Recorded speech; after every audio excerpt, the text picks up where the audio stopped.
To pair your Rogers Xfinity remote for TV volume control, start by holding the Setup button on the remote until the LED indicator lights up, which takes about 3 seconds. Next, enter the appropriate 3-digit code for your TV brand. You can find these codes on Rogers' website at ignitetv.rogers.com. For example, 991 works for many LG TVs. Test the pairing by pressing the Volume Up button on the remote. If your TV's volume increases, the pairing is successful. If the volume test fails, try auto pairing through the Xfinity app. Open the app, scan the QR code displayed on your TV screen, and follow the prompts to complete the pairing. Ensure the remote is set to TV mode for proper volume control. You can switch modes by pressing the appropriate button on the remote. If you continue to have problems, reset the remote by holding both the Setup and Xfinity buttons simultaneously for 5 seconds.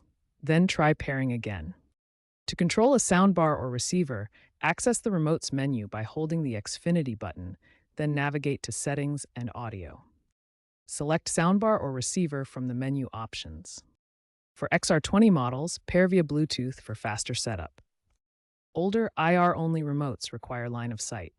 Enter the audio device's code from the Rogers database.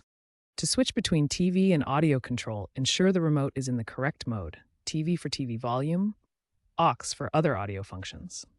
For voice control, try saying "Pair my remote for volume." Note that some older Rogers boxes, like the XI6, may default to controlling the cable box volume instead of the TV, requiring troubleshooting in the settings.